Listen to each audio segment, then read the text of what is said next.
মই আছোঁ কলিয়াবৰ তিনিআলিত আৰু কলিয়াবৰ তিনিআলি হৈছে উজনি নামনি আৰু উত্তৰ অসমৰ সংযোগস্থলী এক জংচন, বৃহৎ জংচন। আৰু এই স্থানত যথেষ্ট ভিৰ হয় বিভিন্ন উজনি নামনি আৰু উত্তৰ অসমৰ পৰা অহা যান বাহনৰ। কেমেৰা আজিক মই পৰিৱেশ দেখুৱাবলৈ ক'ম। আৰু এই কলিয়াবৰ তিনিআলিটো এতিয়া জৰাজীৰ্ণ ৰূপ। ইয়াত ৰাষ্ট্ৰীয় ঘাইপথ প্ৰাধিকৰণৰ কোনো ধৰণৰ পথটো মেৰামতি কৰাৰ কোনো ধৰণৰ কাণসাৰ নাই। ঠিক একেধৰণে স্থানীয় প্ৰশাসনৰো কোনো ধৰণৰ কাণসাৰ নাই আৰু ৰাষ্ট্ৰীয় ঘাইপথ প্ৰাধিকৰণত তেওঁলোকে নাকি লগাব পৰা নাই আজিলৈকে। এই অঞ্চলটো, এই ঠাইটো যথেষ্ট জৰাজীৰ্ণ হৈ পৰে। মই কেমেৰাজক দেখুৱাবলৈ ক'ম, এইটো এটা প্ৰকাণ্ড পুখুৰী সদৃশ গাঁত। এইটো আচলতে পথেই নে পুখুৰী ইয়াক ধৰিব নোৱাৰা এক ব্যৱস্থা হৈছে। দেখা পোৱা গৈছে অৱস্থা যে এইটো প্ৰকাণ্ড এটা পুখুৰী, যাৰ কাৰণে উজনি নামনি আৰু উত্তৰ অসমৰ ওপৰত যিসমূহ যান বাহন আহে সেইসমূহ অহা যোৱা কৰাত যথেষ্ট অসুবিধা হৈছে আৰু যান জঁটৰ সৃষ্টি হয়। প্ৰশাসনৰ গুৰুত্ব নাই, ৰাষ্ট্ৰীয় ঘাইপথ প্ৰাধিকৰণৰ কোনো ধৰণৰ গুৰুত্ব নাই, যাৰ কাৰণে এনেধৰণে দুৰ্ভোগ ভুগিছে এইসকল যাত্ৰী। কেমেৰা পাৰ্চন ৰাজুৱে দেখুৱাইছে যাৰ কাৰণে এনেধৰণৰ যান জঁট হয়। এই দেখুৱাইছে কেমেৰা পাৰ্চন ৰাজুৱে যে উজনি নামনিৰ পৰা অহা যিসমূহ যান বাহন ইয়াত আহি পেলাই আবদ্ধ হৈ পৰে। যিহেতু প্ৰকাণ্ড গাঁত, সকলোৱে গাঁত বচাই পেলাই বাহন চলোৱাৰ চেষ্টা কৰে আৰু তাৰ কাৰণে এনেধৰণৰ যান জঁটৰ সৃষ্টি হয়। ইয়াত যান বাহন আৰক্ষী আছে, যান বাহন আৰক্ষী থকাৰ পিছতো তেওঁ নিয়ন্ত্ৰণ কৰিবলৈ সক্ষম নোহোৱা এক পৰিৱেশৰ সৃষ্টি হয়, যাৰ কাৰণে যাত্ৰীসকলে দুৰ্ভোগ ভুগিছে। মই যান বাহন আৰক্ষী ইয়াত আছে, তেওঁলোকে যথেষ্ট কষ্ট কৰিবলগীয়া হয়, যিহেতু এই পথটো বেয়া হোৱাৰ কাৰণে যান জঁটৰ সৃষ্টি হৈ পৰে, তেওঁলোকে নিয়ন্ত্ৰণ কৰাত অসুবিধা হৈ পৰে। কি ক'ব, যথেষ্ট পথটো বেয়া, আপোনালোকৰ নিয়ন্ত্ৰণ কৰাত অসুবিধা হয়? হয়, বহুত অসুবিধা হয় আমাৰ। এই মানে গাঁতবিলাক বৰ ডাঙৰ গাঁত, আমি যেতিয়া ছিগনেল দিওঁ ছিগনেলৰ বহুত অসুবিধা আহি পৰে। গতিকে গাড়ী খুব এক্সিডেণ্ট হোৱাৰ খুব সম্ভাৱনা এটা থাকে। যান জঁটৰ সৃষ্টি হৈ যায়। যান জঁটৰ বহুত সৃষ্টি, সেইটোতো ক'বই নালাগে। মূল কাৰণটো গাঁতকেইটা মূল কাৰণ হৈছে আমাৰ গাঁতকেইটা যে গাড়ীখিনি গাঁত দেখা পোৱাৰ লগে লগে মানে ইফাল সিফাল কৰি থাকে। গতিকে আমি যেতিয়া ছিগনেল দিওঁ ছিগনেলৰ বহুত অসুবিধা হয়। হ'ব দিয়ক। হয়, নিশ্চয় এয়া যান বাহন আৰক্ষী কেমেৰা আজি দেখুৱাইছে, যথেষ্ট কষ্ট কৰিবলগীয়া হয় তেওঁলোকে।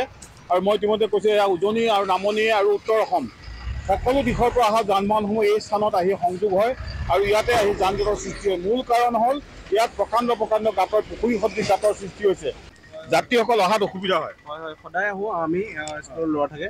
ৰাস্তাটো বহুত অসুবিধা হৈছে, বহুত বেয়া হৈ গৈ আছে, একো ভাল হোৱা নাই।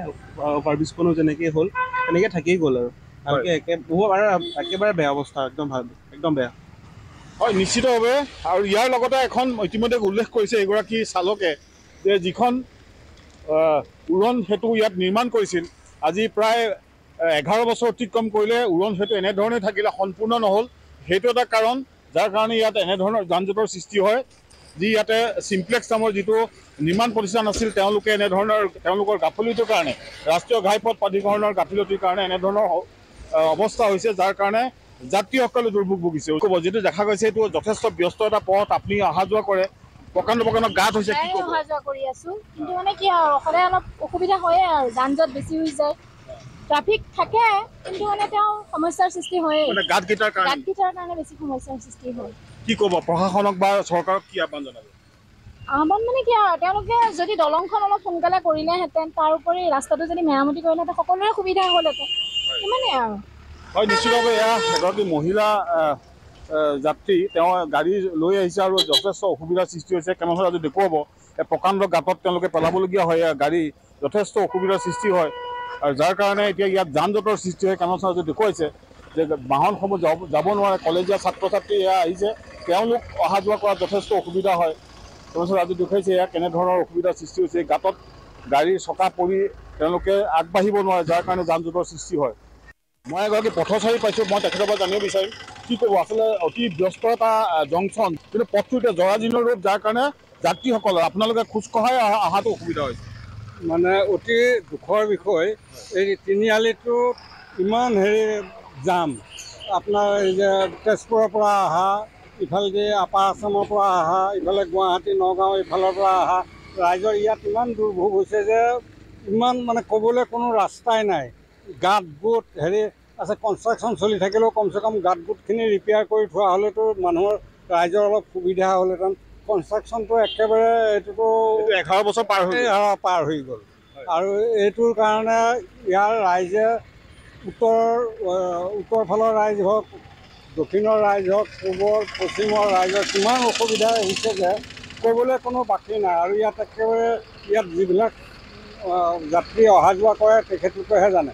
গাড়ীবিলাক যে চলিব, গাড়ীবিলাক চলিব, গাঁত গোট একে অৱস্থা নাই সেইবিলাক। বৰষুণ এজাক দিলেতো আৰু ধৰিবই নোৱাৰি।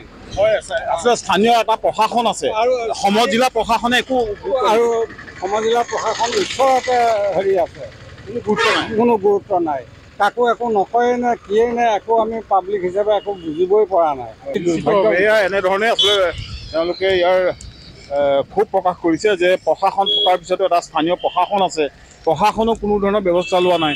যথেষ্ট প্ৰকাণ্ড গাঁতৰ সৃষ্টি হৈছে, যথেষ্ট ভিৰ হয় উজনি নামনি আৰু উত্তৰ অসম সংযোগস্থলী, কিন্তু আজিলৈকে মেৰামতি নহ'ল, গাঁতৰ সৃষ্টি হৈছে। কি ক'ব? এইটোতো হয়েই, এইটো এটা ইম্পৰ্টেণ্ট ঠাই আৰু বিশেষকৈ এটা তিনিআলি, ইমান ব্যস্ততাপূৰ্ণ আৰু গতিকে এইটো এনেকৈ ৰখা উচিত নহয়, কাৰণ ইমান ডাঙৰ কাম চৰকাৰে কৰি আছে। এইটো সৰু কাম এটা, এই কামটো কিয় ইমান আওকাণ কৰে আমি নিজেও বুজি নাপাওঁ। এখন উৰণ সেতু আজি 11 বছৰ অতিক্ৰম কৰিলে সম্পূৰ্ণ নহ'ল। হয়, 11 বছৰ অতিক্ৰম কৰিলে আৰু এইখন মানে আচলতে কি হ'ল, হ'বনে নহ'ব এয়াও আমাৰ সন্দেহ আছে। নহ'বগৈ যেন এনেকুৱা যেন লাগিছে, কাৰণ মানে গুৱাহাটীততো এবছৰত উৰণ সেতু হৈছে আৰু এইখনতো মাত্ৰ 1 কিলোমিটাৰো দীঘল নহয়, গতিকে এইখন উৰণ সেতু ইমান দিন লগাৰ আৰু তাৰ কাৰণে যিহেতু ভুগিছে সাধাৰণ যাত্ৰীসকলে আৰু ইয়াত মানে বিশেষকৈ ছাৰ্ভিচ ৰোডবিলাক নাই। আমাৰ নিয়াৰ বাই যিবিলাক ঠাই আছে সেইবিলাকত ছাৰ্ভিচ ৰোড নাইকিয়া, গতিকে ঘৰৰ পৰা ওলাব নোৱাৰা এটা অৱস্থা হৈছে। সেইদিনালৈকেতো চিভিল SDO অফিচৰ পৰাও ওলাবলৈ জেগা নাছিল, এতিয়া অকণমান যেনিবা এটা শ্লোপ মেইনটেইন কৰিছে। এইটোতো সাংঘাতিক এক্সিডেণ্ট প্ৰণ হৈ আছে আৰু এতিয়াও হৈ আছে। এতিয়া দেখিছোঁ মানে ট্ৰেফিক আছে, কেতিয়াবাতো ইয়াত ট্ৰেফিকো নাথাকে। গতিকে এটা মানে এটা অনিয়ন্ত্ৰণত থকা জেগা যেন লাগে আৰু। হয়, নিশ্চিতভাৱে যথেষ্ট গুৰুত্বপূৰ্ণ তেখেতে মন্তব্য কৰিছে যে যথেষ্ট ব্যস্ত এটা পথ আৰু এনেধৰণে এতিয়া কলিয়াবৰ তিনিআলি এই সংযোগস্থলী এনেধৰণে আছে, উজনি নামনি আৰু উত্তৰ অসমৰ সংযোগস্থলী এনেধৰণে দুৰ্ভোগ ভুগিছে সাধাৰণ জনতাই। যাত্ৰীসকল অহা যোৱা কৰাত যথেষ্ট অসুবিধা হৈছে, বাহনসমূহ চলাচলত অসুবিধা হৈছে, যান বাহন আৰক্ষীয়ে নিয়ন্ত্ৰণ কৰাত অসুবিধা হৈ পৰে। ধন্যবাদ জনাইছোঁ গৌতম বৰা।